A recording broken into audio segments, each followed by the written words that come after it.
Hello guys, and welcome to my channel. Today I'm going to host a live about red flags in a relationship.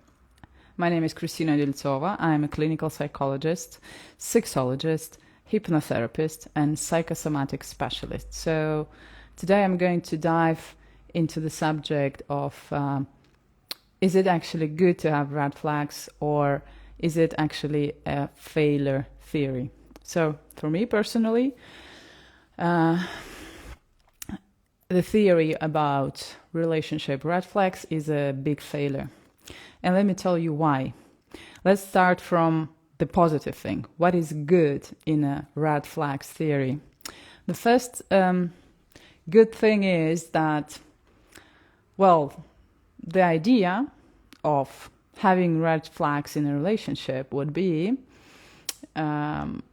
more of a compatibility, which means you have to understand if your values are compatible with the values of your future partner, right?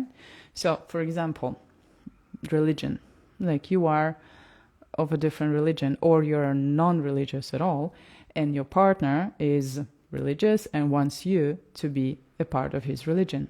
So, if you don't want to convert yourself in any kind of religion like I do, then probably this is a non-negotiable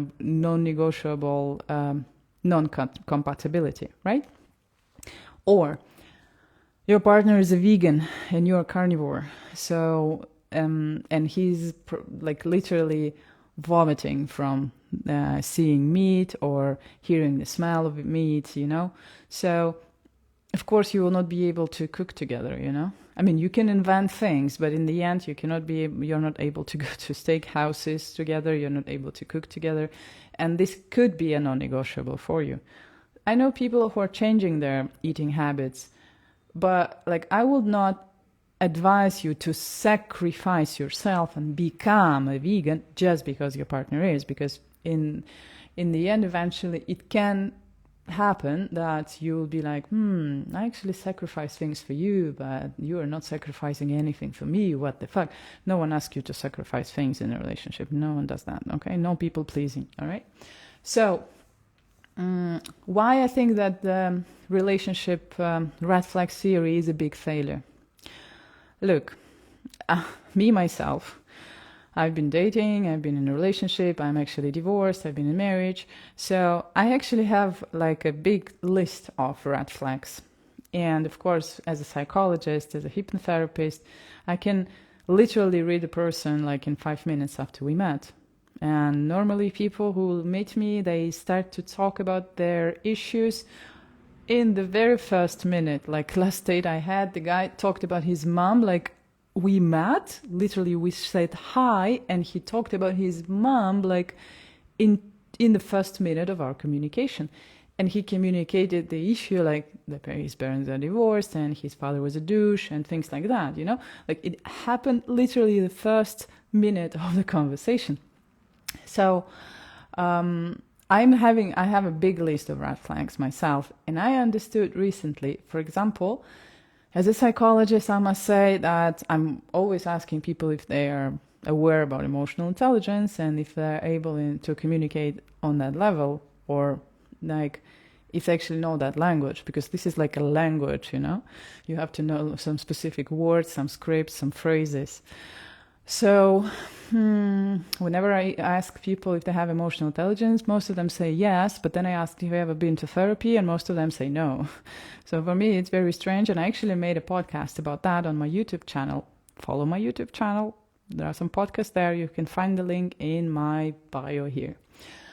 So for me, a non-negotiable thing was, for a long time, and probably still is, that if a person doesn't go to therapy, has never been to therapy, probably it will be hard for me to build a relationship with that person. Because let's say 80%, 90%, he still has mommy-daddy issues. And he is not aware of them. That's the tricky part. So there will be a lot of projections. But as my relationship with my ex-partner was, I must say that my ex has never visited a therapist, although his sister is a psychologist, but he took the path of spirituality. So he was doing meditations, like some kind of practices, like studying traditions and things like that. So also reading about psychology and some systems. So it gave him a little bit of understanding of himself. So when we were discussing things on the intimacy level, he was able to self-reflect without visiting a psychologist. So if I have a red flag of a guy is not visiting a psychologist, I cannot build a relationship. And then it can happen that someone will come to my life and prove that he's able to negotiate things without getting defensive, is able to talk about feelings, express and validate feelings without visiting a psychologist. It can be possible. Okay? So what I'm saying here is you may have red flags as a no-go, but it can turn out that the person will come to your life and will violate those red flags, and you will understand that those red flags were just a mirage, like just a hallucination, okay? Like something which is too strict and was not really corresponding to reality.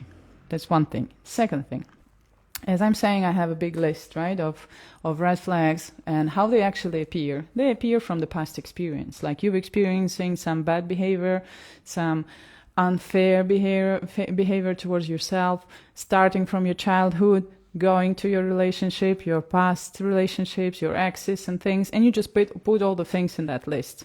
What does it create? You may think that it creates boundaries, but at the same time, it creates huge walls around you.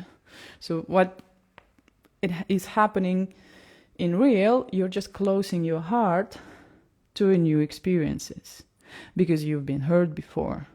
Okay?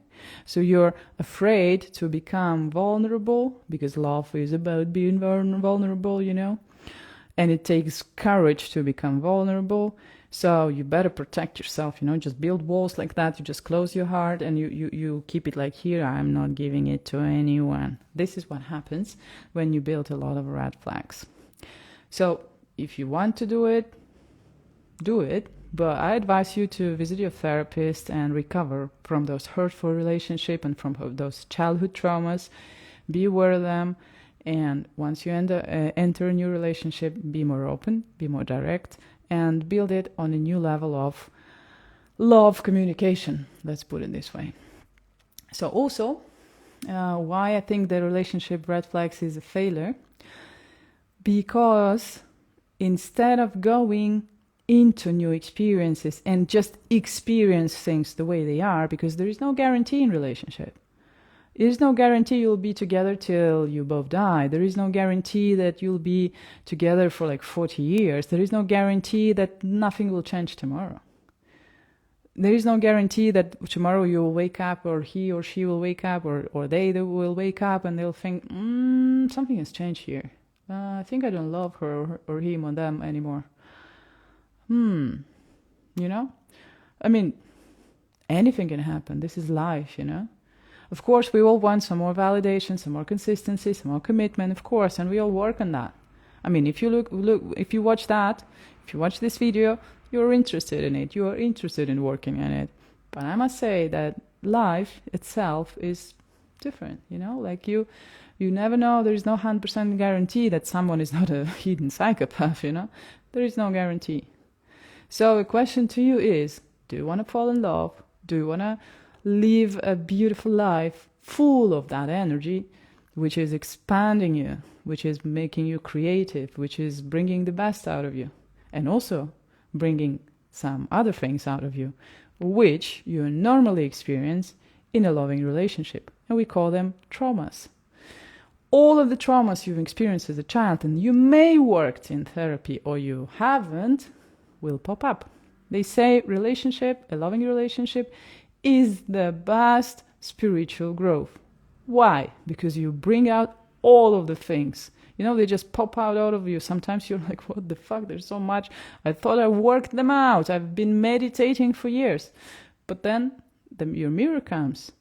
It comes to you directly and says, hello, here I am, and I'm going to show you not only all the best of you, but also the traumatic part of you. So if you put those traumas as your red flag, you'll be alone forever.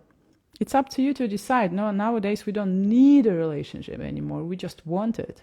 So it's up to you to decide if you want to face your truth and get more bravery, let's say, more courage to face it and then to love eventually. Or you keep putting the red flags, labeling people around, calling them all narcissists, psychopaths, abusers, and whatever, and just be alone.